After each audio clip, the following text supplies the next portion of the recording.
안녕하세요. 여배우의 책방의 달세뇨입니다.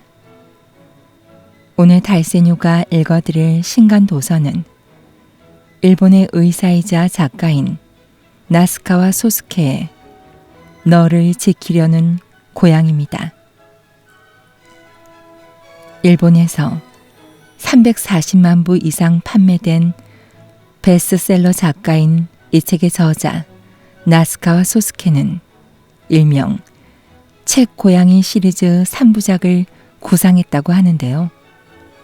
그 첫 번째 작품이 바로 7년 전에 출간되어 국내 독자들의 뜨거운 사랑을 받았던 책을 지키려는 고양입니다.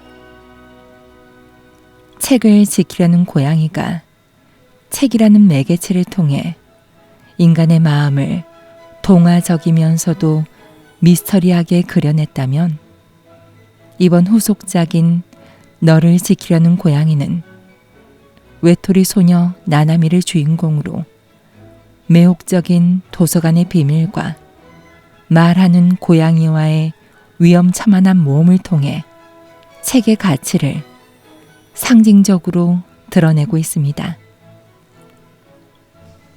책은 단순한 종이가 아닙니다. 시간과 기억을 잇는 통로입니다. 따라서 책을 읽는다는 것은 인간의 마음과 문화, 정신을 이어받는 행위이고 그 책을 지킨다는 것은 곧 인간의 기억과 정신을 지키는 일일 것입니다. 오늘 읽어드릴 너를 지키려는 고양이는 이런 메시지를 긴박한 모험 속에 촘촘히 담아낸 판타지 명작입니다. 그럼 달세뇨가 읽어드리는 너를 지키려는 고양이 시작하겠습니다.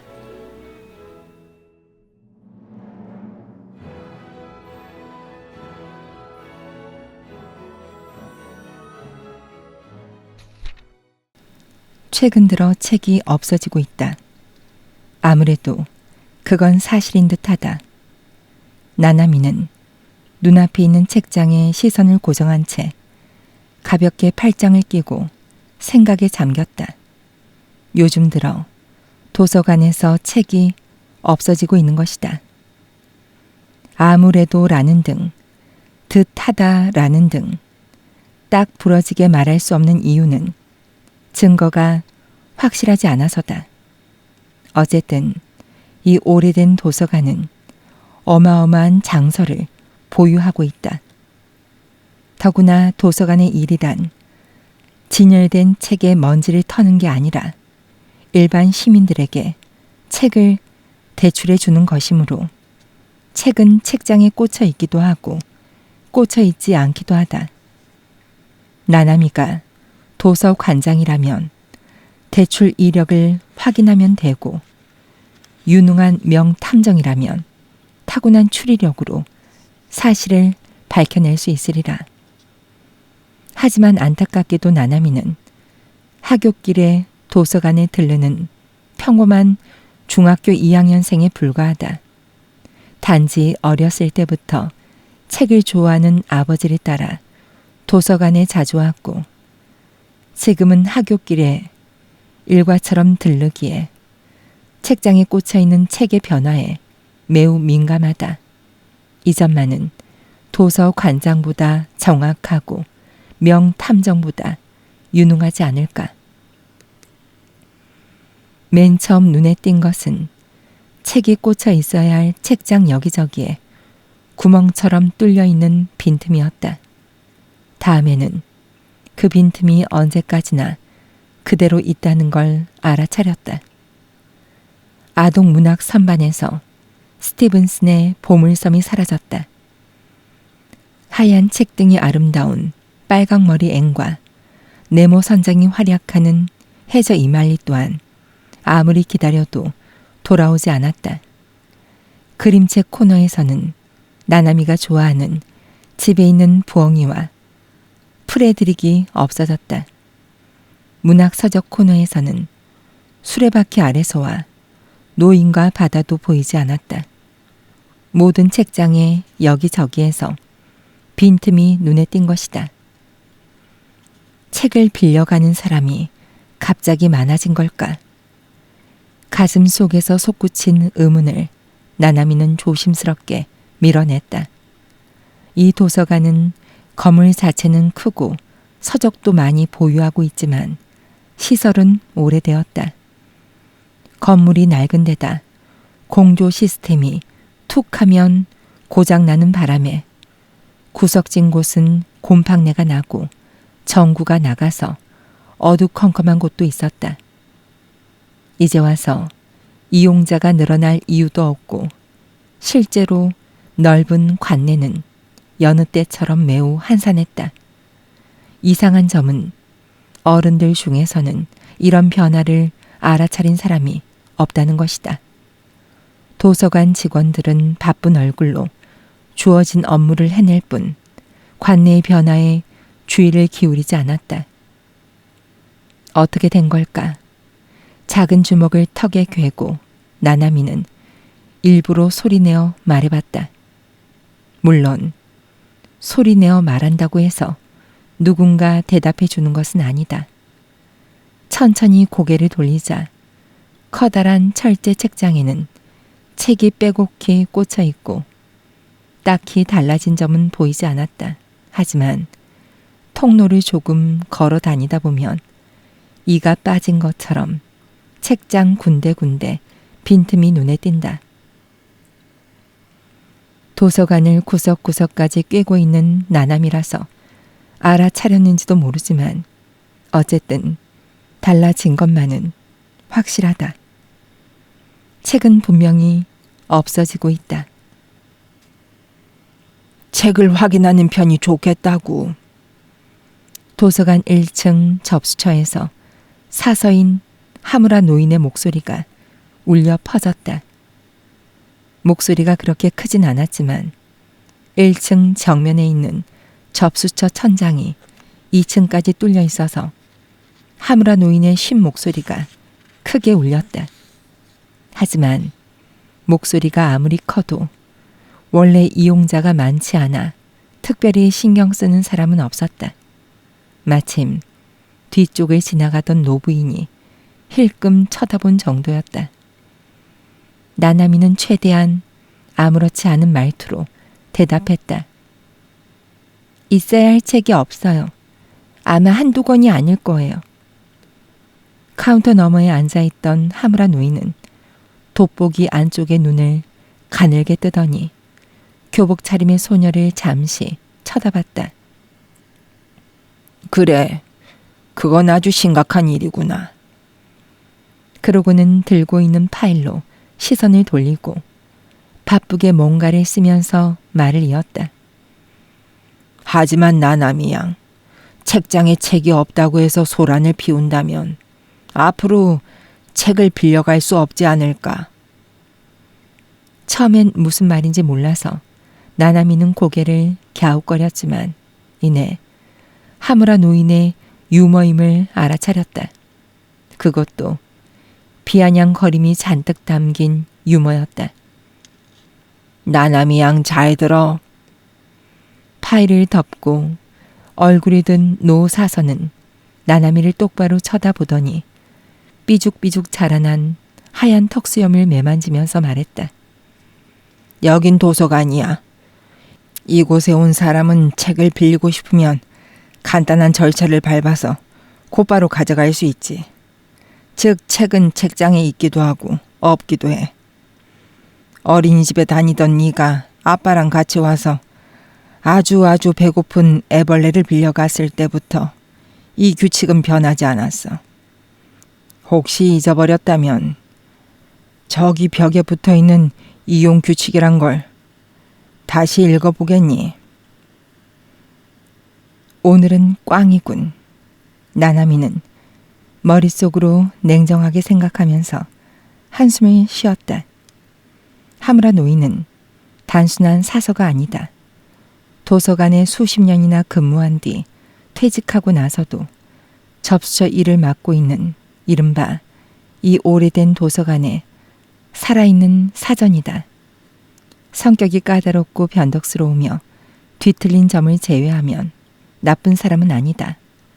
더구나 그는 지금까지 나나미에게 이런저런 책을 소개해 주었다. 하지만 심기가 불편한 날은 비아냥거림과 함께 때로는 심한 독설까지 쏟아내곤 한다.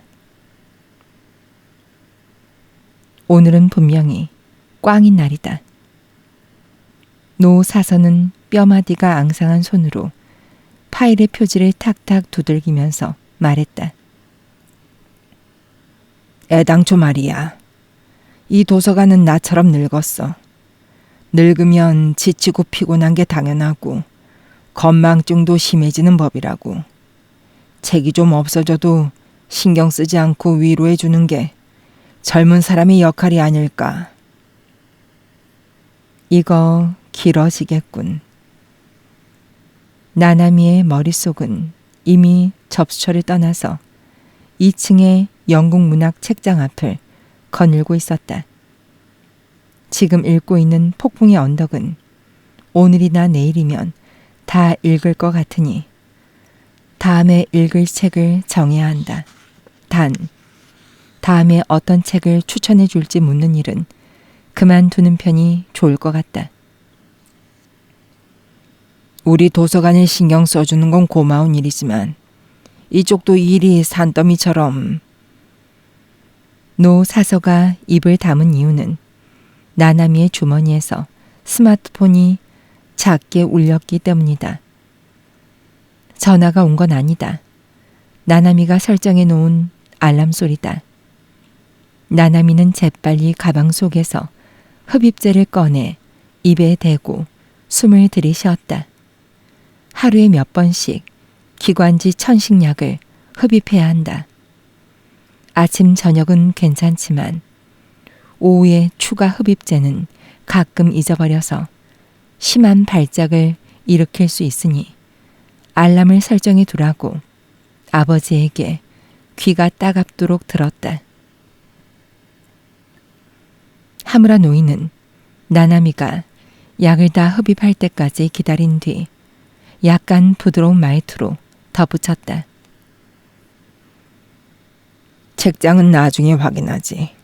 나나미 양은 지금 책보다 자기 몸을 걱정하는 게 좋을 것 같구나. 쓸데없는 참견하지 마세요라고. 물론 나나미는 말하지 않았다. 말없이 고개를 숙이고 접수처에서 등을 돌리며 불쑥 떠오른 말을 마음속으로 내뱉었을 뿐이다. 하여간 쓸모가 없다니까. 도서관에 살아있는 사전에게 하는 말치고는 상당히 무례한 말이란 걸 나나미도 잘 알고 있다. 고사키 나나미는 13세의 중학교 2학년생이다. 키가 작고 야윈데다 피부가 하얀 것은 어릴 때부터 천식을 알아서 밖을 나돌아다니는 일이 거의 없었기 때문이다. 천식은 사소한 운동이나 긴장감을 계기로 갑자기 미친 듯이 날뛰는 말이 쇠 발굽으로 기관지를 마구 짓밟으며 뛰어다니는 것 같은 상태가 된다. 초등학생 때는 구급차에 실려 간 적이 한두 번이 아니었다. 그런 탓에 친구들과 같이 밖을 돌아다니거나 손을 잡고 여기저기 놀러 다닐 수 없었고 학교가 끝나면 혼자 도서관에 가는 게 유일한 즐거움이었다. 하지만 나나미 자신은 다른 사람들에게 동정받던 나날 동안 불편하다고 여긴 적은 없었다. 물론 천식 발작이 없는 것이 가장 좋지만 좋아하는 책을 마음껏 읽을 수 있는 환경이 그렇게 나쁘진 않았다. 따라서 도서관의 책이 없어지는 일은 나나미에게 상당히 중대한 문제였다. 이용 규칙을 보라더라고. 나나미는 도서관 2층에 있는 독서 코너의 책상에 엎드렸다. 손때 묻은 커다란 책상이 몇 개 늘어선 가운데 햇살이 잘 드는 창가 자리가 나나미의 지정석이다. 항상 하굣길에 들러서 책을 읽는 곳이다. 책상 위에는 읽다만 책이 펼쳐져 있었지만 오늘은 온몸에 힘이 빠져서 글자를 좇을 생각이 들지 않았다. 걱정돼서 일부러 말해줬는데 그 비뚤어진 영감님은 또 한 소리 들었구나. 수고했어. 그렇게 말한 사람은 맞은편에 앉아있는 소꿉친구 이마무라 이스카였다. 이스카는 키도 크고 자세도 좋아서 체구가 작은 나나미보다 한 학년 위인 것처럼 보인다. 머리도 짧고 깔끔하게 잘라서 기다란 검은 머리를 뒤로 묶은 나나미와는 대조적이다. 1층으로 이어지는 넓은 공간을 보면서 이스카는 동정을 담은 쓴웃음을 지었다. 햄 영감님은 항상 찡그리고 있어서 기분이 좋을 때와 나쁠 때를 구별할 수 없다니까. 오늘은 한층 더 심했어. 많이 바쁜가 봐. 타이밍이 안 좋았어. 참고로 햄 영감님이란 이스카가 붙인 하무라 노인의 별명이다. 하무를 줄여서 햄이라고 부르는 것이다. 쪼글쪼글한 주름투성이 얼굴에 무섭게 생긴 노인에게는 어울리지 않는 사랑스러운 별명이지만 독특해서 나나미도 마음에 들었다. 근데 진짜로 책이 없어지고 있어? 내가 보기엔 넘칠 만큼 많은 것 같은데? 책장을 쭉 둘러보면서 이스카가 말했다.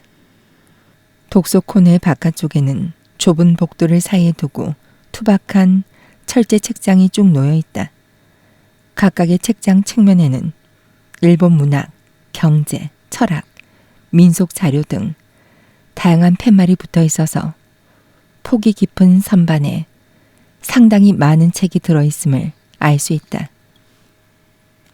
나나미가 있는 곳에서는 보이지 않지만 더 안쪽에는 세계 각국의 문학 서적이 국가별로 정연하게 꽂혀 있다. 햇살이 잘 드는 독서 코너에서 보면 살짝 어두컴컴한 공간에 줄지어 늘어선 장대한 책장들은 장관이라고 할 수 있을 만큼 웅장해 보인다. 이렇게 산더미처럼 쌓여있는 책 중에서 몇 권 없어진 걸 어떻게 알아? 신간이나 화제작이 없어진 게 아니니까 다른 사람들은 알아차리지 못할 수도 있어. 하지만 옛날부터 있었던 오래된 책이 없어지고 있는 건 사실이야. 첼로 켜는 교수와 운명의 기사도 돌아오지 않고 있거든. 알아차린 건 이 도서관의 하숙생 같은 나나미 정도라는 거군. 뭐? 내가 하숙생이라고? 햄 영감님도 알아차리지 못한 걸 알고 있으니까 하숙생이라기보다는 집주인이라고나 할까? 이처럼 편안하게 말할 수 있는 사람은 어릴 때부터 친하게 지낸 소꿉친구뿐이리라. 이스카는 나나미의 집 근처에 살아서 초등학교 때는 매일같이 등교했다. 중학교 때는 공도부에 들어가는 바람에 등하교를 같이 하는 일이 없지만 동아리 활동이 없는 날에는 검은 천으로 감싼 활을 한 손에 들고 도서관에 나타나곤 한다. 집에서도 빈 활을 가지고 열심히 연습하는 이스카를 후배들뿐만 아니라 선배들도 많이 의지하고 있다. 그런 이스카가 소박한 의문을 제기했다. 그런데 왜 책이 없어지는 거지? 누군가 가져갔다고 해도 전부 중고책이잖아. 중고거래 사이트에 올려봐야 큰돈이 되지 않을 텐데. 이유는 나도 몰라. 하지만 나나미는 한순간 입을 다물고 주변을 둘러보더니 목소리를 낮추고 덧붙였다. 수상한 녀석을 본 적이 있어. 이스카의 얼굴이 약간 진지해졌다. 나나미를 따라서 주변을 둘러봤지만 책상 앞에 앉아있는 사람은 얼마 되지 않았다. 조금 떨어진 창가 자리에서 멍하니 밖을 바라보고 있는 노부인 말고는 그림책 코너 앞에 유모차를 세워둔 아이 엄마 정도였다. 물론 수상한 녀석은 보이지 않았다. 단순한 착각이 아니란 거야? 아직 단정할 순 없어. 하지만 수상한 사람을 몇 번 본 건 사실이야. 아직 햄 영감님한테 말하지 않았지만 그런 건 섣불리 말할 수 없지. 타이밍이 안 좋으면 버럭 화를 낼 테니까. 나쁜 사람은 아니지만 말이야. 좋은 책을 추천해 주기도 하고. 그것도 그중 하나야? 나나미는 자신의 손에 들린 책을 바라보는 이스카를 향해 고개를 끄덕였다. 에밀리 브론테의 폭풍의 언덕이야. 이것도 햄 영감님이 권해준 책이지. 이렇게 글자가 작고 두꺼운 책이 재밌어? 재밌어. 연애 소설이라고 했는데 그것만이 아니야. 어린 시절 큰 부자에게 엄청난 괴롭힘을 당한 주인공이 나중에 부자가 돼서 복수하러 돌아오는 얘기야. 햄 영감님도 문학사에 남을 만한 최고의 복수곡 중 하나라고 하더라고. 문학의 세계에도 깊은 어둠이 있구나. 이스카는 어이없는 표정을 지었다. 말없이 밖을 내다보던 노부인이 지팡이를 들고 엘리베이터 쪽으로 걸음을 내딛었다.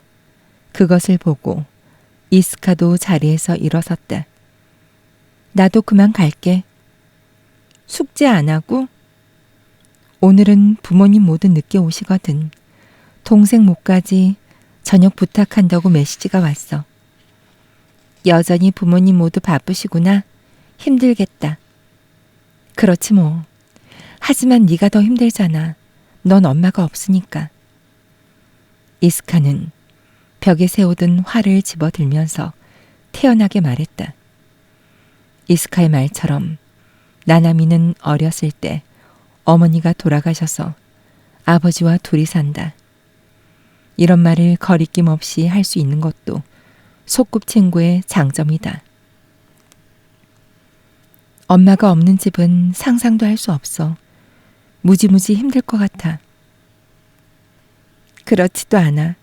우리 아빠는 바쁠 때면 밖에서 식사하고 오시니까 나 혼자 차려 먹으면 되고, 그것도 귀찮으면 도시락 가게에서 사가면 되거든. 하여간 여전히 쿨하다니까 넌. 나나미가 초등학교에 다닐 때는 아버지가 저녁밥을 하려고 일찍 귀가했지만 중학교에 들어갈 무렵부터는 한층 일이 바빠졌는지 귀가가 늦어지는 날도 적지 않았다. 외동이 오히려 편할지도 몰라. 우리 집은 엄마가 2, 3일 늦게 오면 집안이 난장판이라니까. 동생은 먹기만 하고 당최 치우지를 않거든. 나나미는 이스카가 투덜거리는 소리를 들으면서 웃었지만 마음 한쪽에서는 아련한 동경이 꿈틀거렸다. 동생이 있으면 분명히 식사 준비는 힘들겠지만 식탁엔 동생과 같이 앉으리라. 나나미는 아버지가 늦게 오는 날은 항상 혼자 저녁을 먹어야 한다. 그럼 내일 봐. 하면서 걸음을 내딛던 이스카가 돌연 발길을 멈추고 돌아봤다. 나나미, 이상한 일에 너무 깊이 관여하지 마. 넌 건강하지 않으니까 몸 조심해야 돼. 이스카는 아무렇지도 않은 얼굴로 말한 뒤 활을 진 오른손을 가볍게 들고 등을 돌렸다. 이런 말을 태연하게 하는 친구가 있어서 나나미는 기쁘게 생각한다. 초등학생 때는 천식으로 인해 이본과 태원을 반복했다. 더구나 어머니가 없다는 게 알려진 후에는 학교나 병원에서 과장된 동정과 위로의 말을 지겨울 만큼 들어야 했다. 안녕이나 잘 가라는 말과 똑같은 말투로 자연스럽게 대해주는 이스카 같은 친구는 귀중한 존재다. 다음에 우리 집에서 같이 저녁 먹자고 할까? 중학생만의 저녁 파티를 아버지가 허락해 줄진 모르겠지만 꽤 좋은 생각이 아닐까. 그런 생각을 하면서 나나미는 폭풍의 언덕에 시선을 떨궜다. 히스클리프의 복수국이 절정에 접어들고 있었다.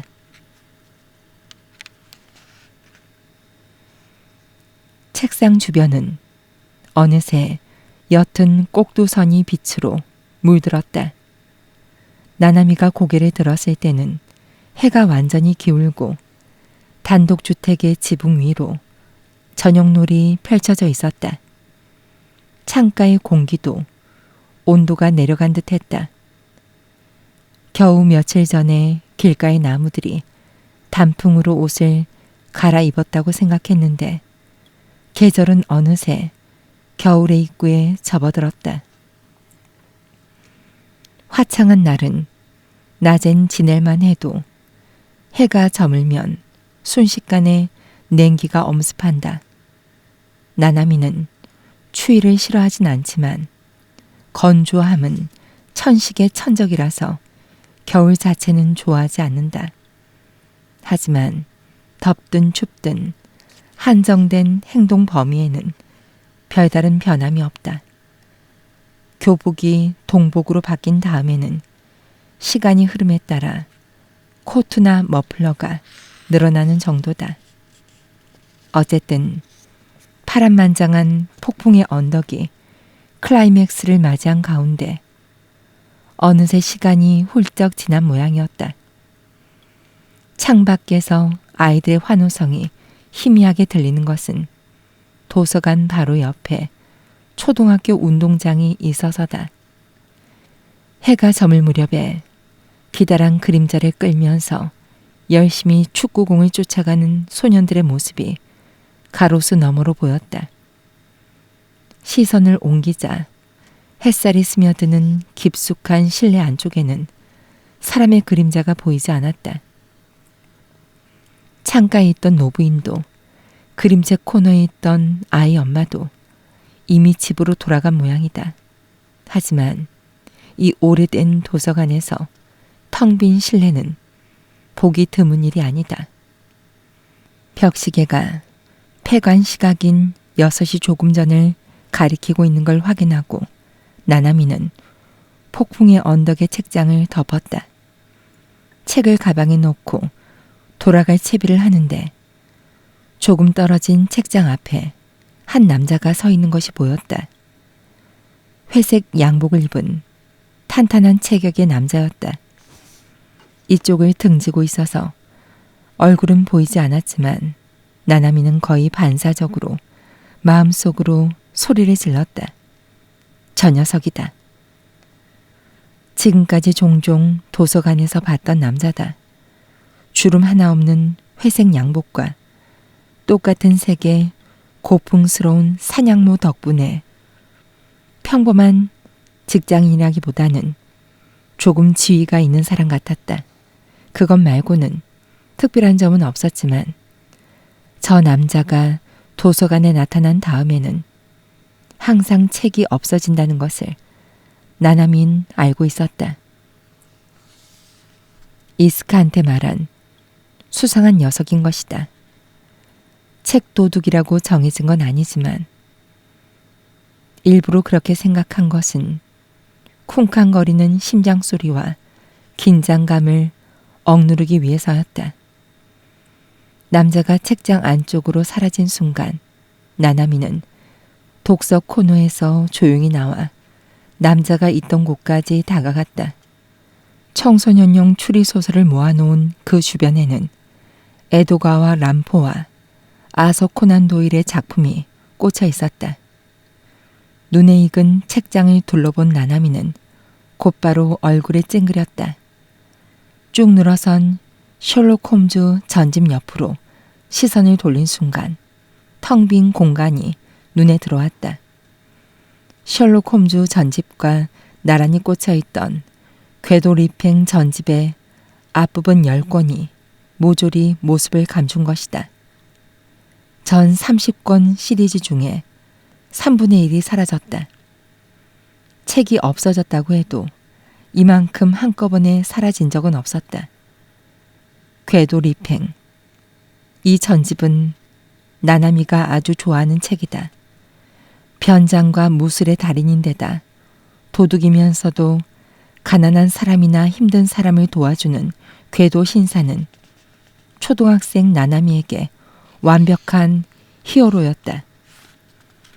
밥도 제대로 먹지 않고 하루 종일 읽기도 하고 어두운 침대 속에서 읽다가 들켜서 아버지에게 혼난 적도 있다. 나나미는 남자가 걸어간 쪽으로 시선을 돌렸다. 마침 기다란 책장 끝에서 오른쪽으로 꺾어 들어가는 남자의 모습이 보였다. 불룩한 커다란 검은 가방도 한순간이지만 분명히 보였다. 나나미는 곧장 재빨리 걷기 시작했다. 종종 걸음으로 책장 끝까지 가서 통로로 얼굴을 내밀자 이번에는 남자가 몇 줄 앞쪽에 프랑스 문학 팻말이 붙은 책장 사이로 들어가는 것이 보였다. 조용히 뒤를 쫓아가면서도 나나미는 가슴 안쪽으로 미묘한 이질감을 느끼고 얼굴이 찡그렸다. 급한 동작이나 큰 긴장감은 천식 발작의 방아쇠가 된단다. 평소에 다니는 병원 의사의 온화한 목소리가 귓속에서 메아리 쳤다. 그에 겹치듯이 목 안쪽에서 피리 소리 같은 것이 희미하게 들렸다.